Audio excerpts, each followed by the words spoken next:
Hi everyone, this is Dan with 5 Lines to Know. Today we're going to be looking at the French defense classical variation. The classical variation begins like this. We have e4, e6, d4, d5, knight c3, and now black plays knight f6. This is the classical variation. We're going to be looking once again at 5 lines. The first line is going to be the Alakin-Chatard Atttack. It involves white playing h4 with the bishop on g5, sacrificing a pawn on g5 in exchange for a kingside attack. The second line we're going to be looking at is the Steinitz Variation, which involves exchanging bishops on e7. We're going to be looking at the MacCutcheon Variation, which involves black playing bishop b4. We're going to be looking at the Burn Variation, which involves taking the pawn on e4. And we're going to be looking at a second version of the Steinitz Variation, which involves an immediate e5 by white. So let's begin. The Alakin-Chatard Atttack is quite dangerous if black does not know how to deal with it. It begins like this. We have bishop g5, bishop e7, e5, now knight fd7, and now h4. Black does not have to trade bishops on g5, but this is the most popular continuation. Now white plays knight h3 to keep the path to g4 open for the queen, and black retreats the queen to e7. Now the most popular move here is knight f4, but actually the move that scores the best for white is queen g4. Now castling would be a horrible blunder for black, as after knight f4 and bishop d3, white has an overwhelming attack on the king side. So black definitely does not want to castle to protect the pawn at g7. The best move here is simply to play g6. Now white typically plays knight g5, threatening to capture the pawn at h7. Black cannot allow this, so black chooses between h6 and h5. Here we're going to look at h5. Now white needs to move the queen, but white has some initiative here on the king side, so white plays queen f4. Now black typically plays knight c6, developing, and white now castles long. This provides further protection to the pawn at d4 and also brings the rook into the game. Now black's main idea here is to castle long, so the following moves are quite logical. Black plays knight b6 first, and now white plays rook h3 with the idea of bringing the rook to f3 and placing overwhelming pressure on f7. So black really needs to castle to get out of the way of this. So black continues with bishop d7, white continues with their plan of rook f3, and now black castles long. Now castling long is the best move in that position. However, it does give up a pawn on f7. So black has chosen to return the pawn that was sacrificed by white on move 7. And now to avoid losing the exchange, black must play rook to f8, pinning the knight to the queen.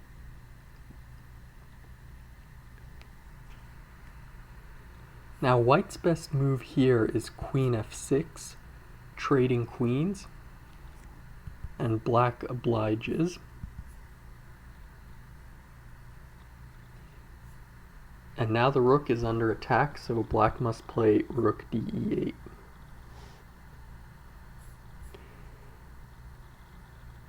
Now here white plays bishop d3, and there really is not much black can do about the threat of capturing on g6.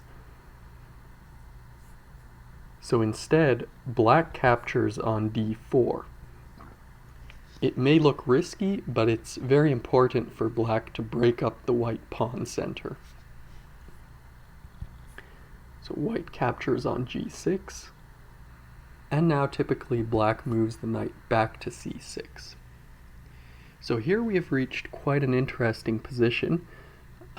White has extensive pressure on the king side, with the knight firmly embedded on the 7th rank. Black's pieces are mainly on the queen side. What black would like to do here is actually to maneuver the knight from c6 to e7 to g8, putting some pressure on the white rook, which doesn't really have anywhere to go from f6. Typically, black is going to give up the exchange on f7 to get rid of the very strong white knight there, but if black plays the maneuver of bringing the knight to g8 correctly, black may actually get the exchange back, as the rook often becomes trapped on f6 there. In a more general sense, white's plan here is to capture the pawn on h5 and begin pushing the kingside pawns, while black would like to get rid of the pawn on e5 and begin pushing the central pawns. So that kind of sets the tone for the battle that is about to ensue here. It's really a question of whether white on the king side or black in the center can create a more dangerous pawn push. So that concludes our look at the Alakin-Chatard attack. So in the second line, we're going to be looking at the Steinitz variation of the classical variation. So here we again have bishop g5, followed by bishop e7, e5, knight fd7. Now instead of playing h4, white can simply capture the bishop on e7. Black captures, and now we have typically f4, and now black's most popular reply here is a6.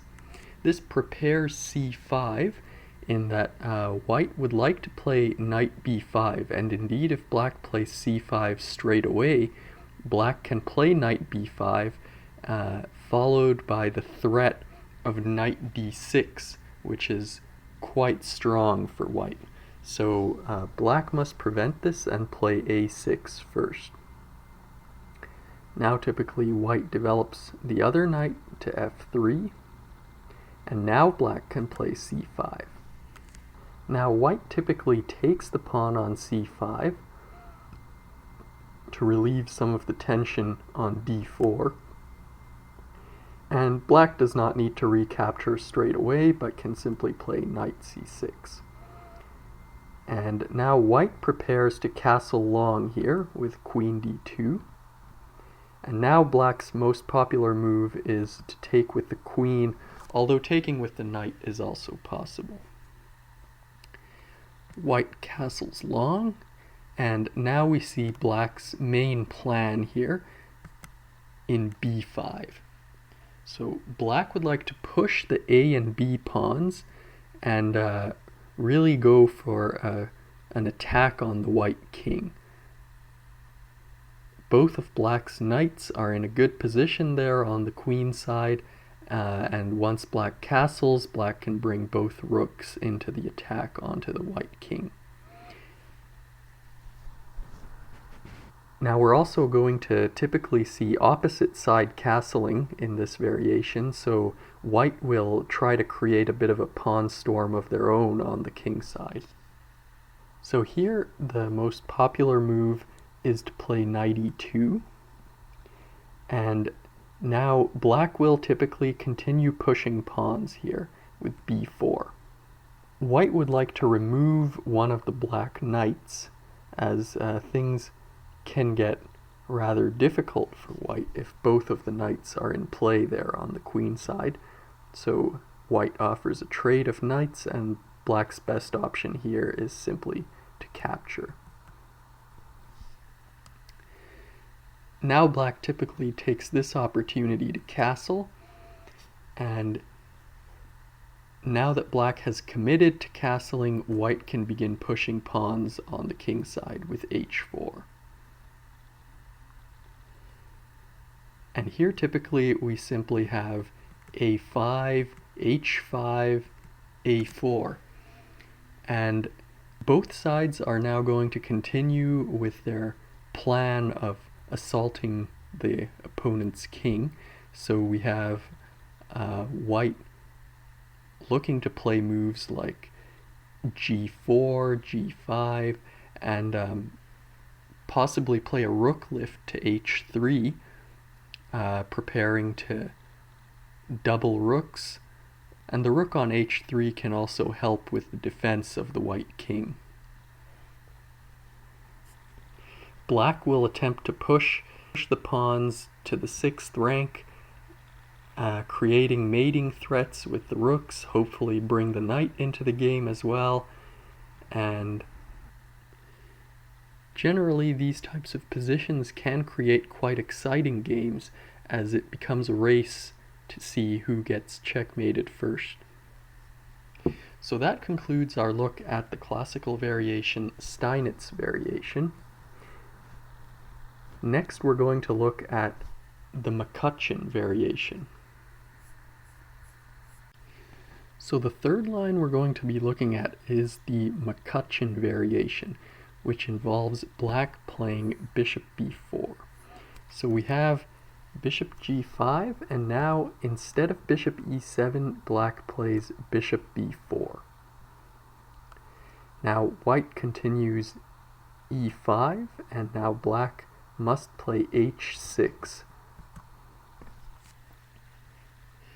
Now here white would seem to have a few options, but the overwhelmingly most popular one is to retreat the bishop to d2. Now you might think taking the knight gives white an advantage, but this is not necessarily the case. For example, if we have e takes f6, we then have h takes g5, f takes g7, rook g8, and now, for example, after h4, we have g takes h4, queen g4, queen f6, queen takes h4, and now queen takes g7 restores the material balance, and black actually has a very comfortable position here. Black has the much better pawn center, much better pawn structure, and indeed out of 29 games in the database that have reached this position, 28% have been wins for black, 66% have been draws, and only about 5% have been wins for white. So this is not a pleasant position for white. So taking the knight on f6 with the pawn is generally not advised in this position, and neither is taking with the bishop, as after bishop takes f6, g takes f6, knight f3, now after f takes e5, white's pawn center just crumbles, and black just has an overwhelming mass of pawns in the center, and it just is a very pleasant position for black. So white retreats bishop d2. Now black typically takes on c3.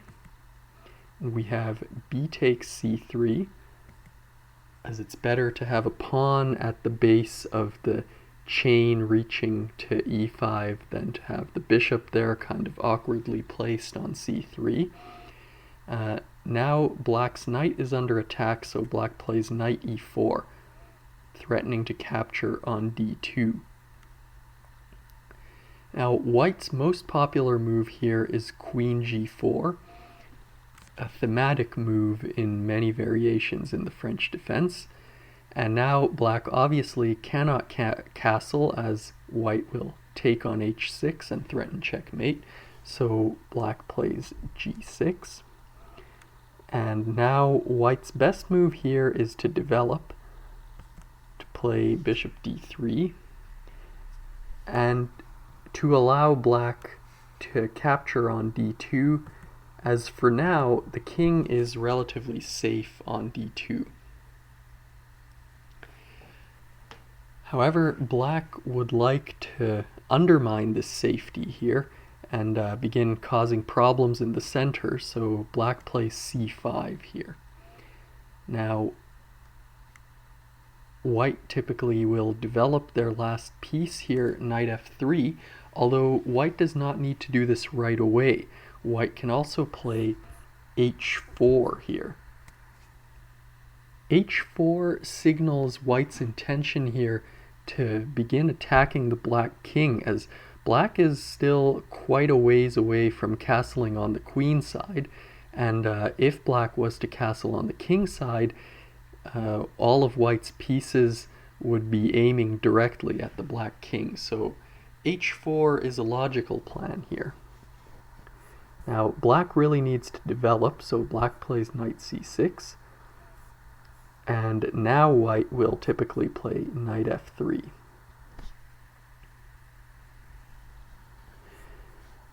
Now black has a nice sequence here with c takes d4, c takes d4, queen a5 check, forcing white's king into a considerably more unsafe position than it was when pawns were on c2 and c3. Now that second rank is somewhat open here, so black definitely obtains some chances here against the white king. Now the white bishop on d3 is a powerful attacking piece, and black would like to get rid of it, so black's following plan is to play b6 followed by bishop a6 to trade off the powerful white bishop on d3. White has a few options here. The most popular is queen f4, again preventing black from castling on the king side, as white would then take on h6.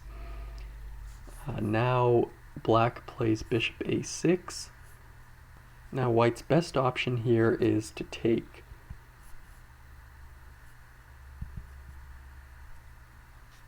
We have queen takes a6, and now we've reached an interesting position here.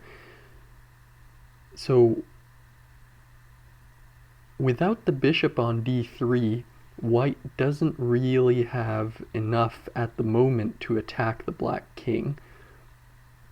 So typically white's plan here will be to maneuver the knight via h2 and g4 to f6, where it is going to be quite strong on the 6th rank, covering a lot of light squares in black's territory, while black is going to try and attack the white king, which is in quite a precarious position on d2, hopefully invading the 7th rank with the queen and bringing the knight into the attack as well. If the knight can get to c4, the knight is going to be quite strong there, and black can think about moving rooks to the c file and beginning an attack like that. So that concludes our look at the MacCutcheon variation. So the fourth variation we're going to be looking at is the Byrne variation. Now we begin again with bishop g5, and now black will play d takes e4. White takes the pawn on e4, and now black plays bishop e7. Now the best move here for white is actually to take the knight with the bishop. If white takes with the knight, after b takes f6, b takes f6, queen takes f6, we reach a position where out of 190 games in the database, black wins 32%, 57% are draws, and white wins only about 10%. So this position is very favorable for black. After ideas like castling kingside and playing c5, rook d8, black has a very pleasant position. So typically white will take with the bishop. We have g takes f6, where black has the idea of playing f5 to get rid of the knight from its stronger position there on e4. We have knight f3 and indeed f5, kicking the white knight back to c3. Now here, with pawns on e6 and f5, black's main development idea for the bishop is to fianchetto it on b7. And black will prepare this by playing a6 and then b5. So typically black plays a6 in this position, and white now cannot check on b5, and the bishop's best future for white is also on the long diagonal, so white plays g3 here. Black plays b5, we have bishop g2, bishop b7. And now white typically castles here. Now here, black has quite an interesting move in c5, attacking the white pawn on d4. And now if white responds to this by playing d takes c5, we enter a very drawish variation. 72% of games have ended in draws from this position. But if white pushes the pawn to d5, we gain quite a wild position on the board. So black will play b4 here, and now white will sacrifice the knight on c3. By taking on e6, black takes the knight, and now white takes on f7. Now the king has to go to f8, as if the king took the pawn, white would simply give a check with the knight on e5 and pick up the bishop on b7. So black plays king f8. Now there are two main moves for white in this position, queen c1 and queen e2. White obviously wants to keep the queens on the board, as white is down a piece here and the black king has very little protection. So queen e2 scores much better for white than queen c1, so that's the line we're going to look at. Black now takes on b2, a logical move, and white plays rook ad1. Now the queen needs to get to f6, as white is preparing to double on the e file and put some pressure on e7. So black needs to go to b6 first. Then we have rook fe1 threatening to pick up the bishop at e7 with check. So now black plays queen f6. So here we have quite a wild position, which is fairly standard actually in this variation. Stockfish evaluates this at minus 0.2, so black is very slightly better, but you must remember that black is up a full piece here, and white actually only has one pawn for that piece. However, the position of the black king on f8, coupled with white's superior development compared to black, ensure that white has sufficient compensation for the piece, and this position is relatively even. So that concludes our look at the burn variation. For the final variation, we're going to mix things up and look at things from black's perspective.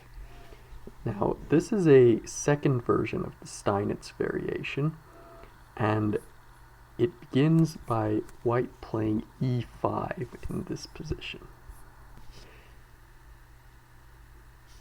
Now black must play knight fd7, and white typically plays f4. Now here, since the dark squared bishops have not been exchanged yet, black doesn't need to worry about the knight coming to d6, so black can play c5 straight away. White plays knight f3, we have knight c6, bishop e3, and now we typically have a6 preparing to push b5. White's plan is to castle queenside, so white plays queen d2, and now we have the push b5. Typically, white does not want to allow black to push b4, so white plays a3 here. And now black has a few options. Bishop b7, queen b6 are possible, but perhaps the best option is queen a5. Now, from this position, typically a series of exchanges ensue, and the positions are quite drawish. 103 games that have reached this position, where d takes c5 was played, 79% have ended in draws. So it's quite a drawish position. So white does typically play d takes c5, black takes, and now white exchanges the bishops and offers to exchange knights. Black will typically move the queen back to b6 here, as black doesn't want white to centralize the queen on d4 and attack the knight on c5, so black plays queen b6. White will capture, we have captures, and now white will prevent any further pushes of the b pawn by playing b4. The knight goes to e4, we have an exchange there, and now in this position, after white plays rook c1, out of 39 games, over 90% have ended in draws, so this is a very drawish position. After black castles, we can take a look at the position here, and we see that things are very equal. Black is going to play bishop b7, followed by rook d8, trying to exert some control over the light squares, while white is likely going to start pushing the h and g pawns, trying to attack the black king. Despite the fact that the white king is in the center, it's not in too much danger with so many minor pieces off the board. This is evidenced by the fact that these positions are indeed very drawish. So that concludes our 5 lines in the French Defense Classical Variation. This has been Dan with 5 Lines to Know. I hope you learned something, and see you next time.